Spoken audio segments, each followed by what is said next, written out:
রাসূল আকরাম সাল্লাল্লাহু আলাইহি ওয়াসাল্লাম নিজে বলেছেন যে যার শেষ বাক্য হবে লা ইলাহা ইল্লাল্লাহ সে ব্যক্তি জান্নাতে যাবে। তো আল্লাহর হাবিব সাল্লাল্লাহু আলাইহি ওয়াসাল্লাম এই কথা বলেছেন, এটা সত্য, নবীজির হাদিস সত্য। কিন্তু কারা কালেমা নসিব কাদের হবে এবং কোন আমলের কারণে, এটা কোনো এক বা দুইটা আমল না, তবে কিছু আমল যেগুলো কন্টিনিউয়াস আপনি করবেন ইনশাআল্লাহ তাআলা, এবং আল্লাহ তাআলা আপনার এই জবানে কালেমা দিবেন ইনশাআল্লাহ। কি আছে হাদিসের মধ্যে? আচ্ছা, মিন আযমিন নাআমি আইয়ুফাকাল আবদু লিকাউলি লা ইলাহা ইল্লাল্লাহ ইনদাল মাউত, মৃত্যুর সময় লা ইলাহা ইল্লাল্লাহ বলার তৌফিক পাওয়া সবচাইতে বড় নিয়ামতগুলোর একটি। এজন্য এই যে যখন আমরা দেখি যে একজন মানুষের রূহটা কবজ হয়ে যাচ্ছে, তখন আপনার উচিত হচ্ছে তার সামনে কালেমার তালকিন দেওয়া, লা ইলাহা ইল্লাল্লাহ বলা, লা ইলাহা ইল্লাল্লাহ বলা, সূরা ইয়াসিন পড়া। এবং মনে রাখবেন, আপনি যখন রাস্তা দিয়ে হেঁটে যাচ্ছেন দেখবেন অনেক সময় পিছলে আপনি পড়ে যেতে লাগেন, অথবা আপনি গাড়ি ড্রাইভ করতেছেন, হুন্ডা চালাচ্ছেন, গাড়ি চালাচ্ছেন, হঠাৎ অ্যাক্সিডেন্ট হওয়ার মুহূর্ত হয়ে গেছে, তখন আপনার মুখে কোন বাক্যটা আসে দেখেন, যেটা আপনি সবচেয়ে বেশি উচ্চারণ করেন সেটা আসে। কেউ বলে ও বাপ গো,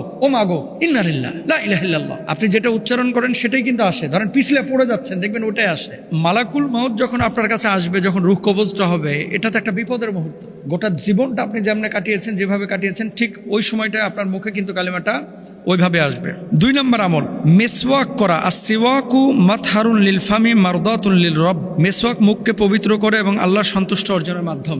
যারা বেশি বেশি মেসওয়াক করেন মৃত্যুর আগে তাদের কালেমা নসিব হয়, ইনশাআল্লাহ হবে আপনারও। মেসওয়াক করেন 5 ওয়াক্ত নামাজের আগে, ওযুর আগে আপনি মেসওয়াক করেন, এটা সুন্নাহ। আল্লাহর হাবিব সাল্লাল্লাহু আলাইহি ওয়াসাল্লাম যখন ইন্তেকাল করছেন, আয়েশা রাদিয়াল্লাহু তাআলা আনহার ভাই আবু বকর রাদিয়াল্লাহু তাআলা আব্দুর রহমান রাদিয়াল্লাহু তাআলা আনহু, তিনি একটা মেসওয়াকের খণ্ড নিয়ে গেটের সামনে দাঁড়ানো। নবীজি ইশারা করলেন এবং আব্দুর রহমানের হাত থেকে মেসওয়াকের একটা খণ্ড নিয়ে এসে আল্লাহর হাবিব সাল্লাল্লাহু আলাইহি ওয়াসাল্লাম যখন রূহ কবজ হবে, দুনিয়া থেকে বিদায় নেবেন, তার আগ মুহূর্তে দাঁত দিয়ে চিবিয়ে দিলেন। আম্মাজান আয়েশা সিদ্দিকা রাদিয়াল্লাহু তাআলা আনহা নিজে মুখ দিয়ে চিবিয়ে দিলেন, দাঁত দিয়ে চিবিয়ে দিলেন, এরপর নবীজির হাতে দিলেন। নবীজির রূহ কবজের আগে মেসওয়াক করলেন, সুবহানাল্লাহ। তো আল্লাহর হাবিব সাল্লাল্লাহু আলাইহি ওয়াসাল্লাম নিজে মেসওয়াক করেছেন, আপনি মেসওয়াক করেন, আশা করা যায় ইনশাআল্লাহ কালেমা নসিব হবে। 3 নম্বর আমল, আফদালুয যিকরি লা ইলাহা ইল্লাল্লাহ, যারা সর্বক্ষণ শয়নে স্বপনে যতক্ষণ জীবিত আছে, উঠায় বসায় লা ইলাহা ইল্লাল্লাহ, লা ইলাহা ইল্লাল্লাহ, লা ইলাহা ইল্লাল্লাহ এভাবে জিকির করে, তাদের কালেমা নসিব হওয়ার সম্ভাবনা অনেক বেশি।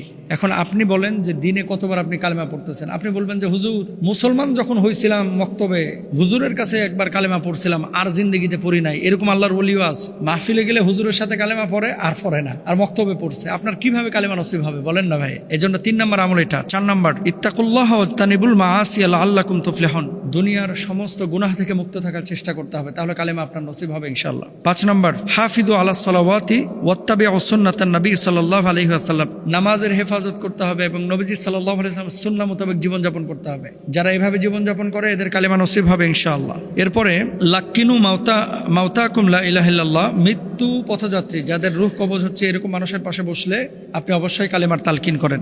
আল্লাহুম্মা সাব্বিত কলবি আলা দীনিক, এই দোয়াটা আপনারা বেশি বেশি পড়বেন, যে আল্লাহ দ্বীনের উপর আপনি আমাকে অবিচল রাখেন, অবিচল থাকার তৌফিক দান করেন। ইনশাআল্লাহ রূহ কবজের আগে আপনার কালেমা নসিব হবে ইনশাআল্লাহ। আল্লাহ আমাদের সবাইকে কালেমা পড়ে মৌত দান করুক, আমিন।